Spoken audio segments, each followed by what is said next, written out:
Hey, what's up, everybody? Jazz Borgonzo here. Another episode of What's Next. Happy Tuesday. Kyle Rittenhouse. The man's name will be forever etched into the lexicon. After the wonderful peaceful riots of August 25th in 2020 at Kenosha, Wisconsin, or should I say in Kenosha, Wisconsin, Kyle Rittenhouse's name, nobody knew this guy from a hole in the ground. He's just a kid.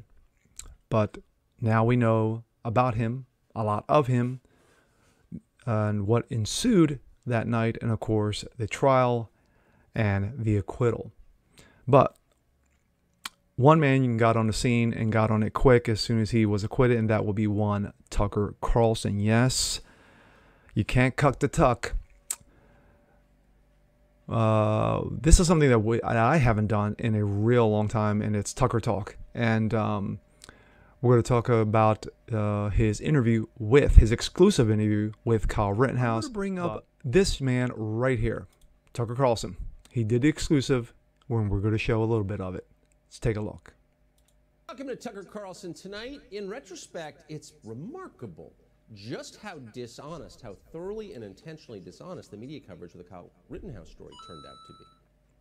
All of it was a lie. Rittenhouse was not a white supremacist. He was never in a militia. He never crossed state lines with a firearm. The protest in Kenosha was not peaceful. It was a riot, chaotic and violent. Many of the rioters, by the way, carried guns. Rittenhouse was hardly alone. Rittenhouse didn't go to Kenosha looking for trouble. His father lived there. Rittenhouse himself worked as a lifeguard in Kenosha.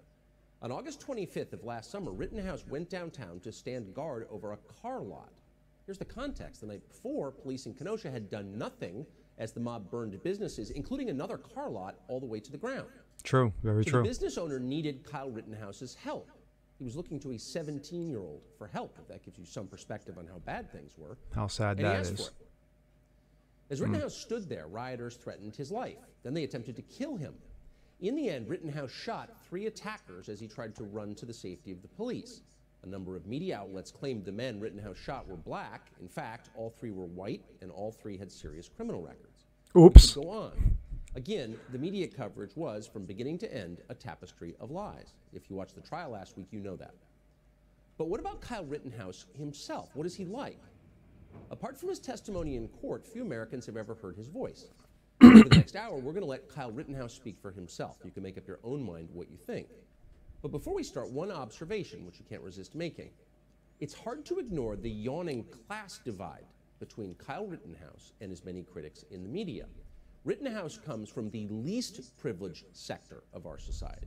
During high school, he worked as a janitor and a fry cook to help support his family. Last year, he got into college at Arizona State, and he's very proud of it. In the world Kyle Rittenhouse grew up in, it is not a given that kids go to college. It's not even close. During the course of our long conversation, Kyle Rittenhouse struck us as bright, decent, sincere, dutiful, and hardworking. Exactly the kind of person you'd want many more of in your country. He's not especially political. He never wanted to be the symbol of anything. Kyle Rittenhouse just wanted to keep violent lunatics from setting fire to cars. In the America he grew up in, that was considered virtuous. So if Rittenhouse seems a little bewildered at points, I'm not going to comment too much during this, only because I just would rather have you hear the interview versus me talking or voicing over it. Here's Kyle Rittenhouse. So tell me, Kyle, how you wound up in Kenosha that day. Well, it actually started on August 24th. I was working my job as a lifeguard at the Recplex in Kenosha County, and then the riots were still going on, and a curfew was implied. So I went to Dominic Black's house, and I stayed the night over there, and saw the videos of the riots and the arson going on. What'd you think of it? It was upsetting because Kenosha is my community. And I just was upset seeing my community up in flames. Yeah, I bet you were. So you're at your friend's house that night. You've come back from working as a lifeguard. Yes. And then you decide to go in. First, you're cleaning up graffiti, correct?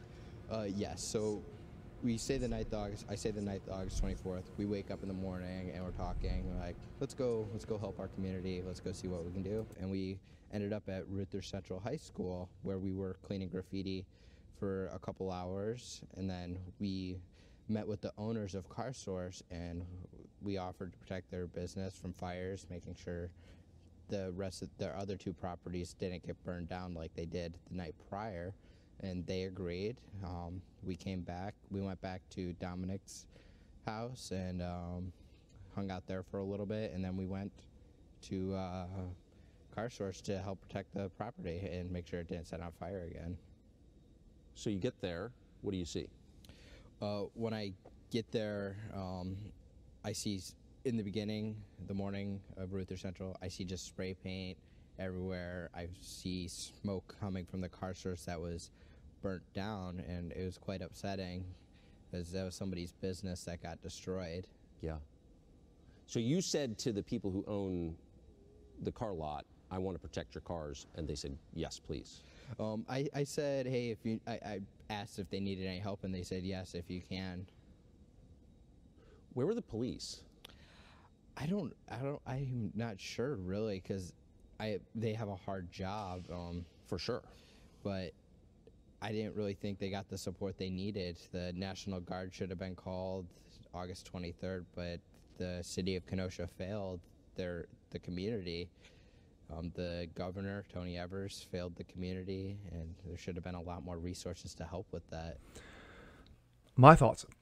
Like I said, I watched the entire interview, and he came off really calm, and I think Tucker did a great job in regards to letting him tell his story versus Tucker,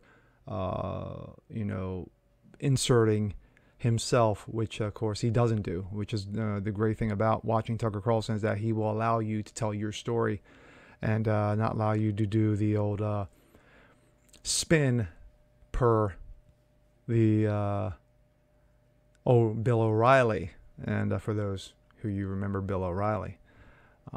But at the end of the day, I think it was necessary for him to get his story out. And I suggest watching the entire interview. I think it's on. I think it's going to be shown in its entirety on Fox Nation. I think it was a good interview. It was solid. I think Kyle got his message across. And now, for you to decide. Good thing about good thing during the interview is that he never called himself a victim. He never considered himself a victim, and Tucker didn't treat him as such. So that was a really good thing. And with that being said, I'm Jelly Bergonzo. This is what's next. Want to see more just like this? Please leave a comment below, like it, share it, subscribe to it, and we'll see you guys next time. Peace.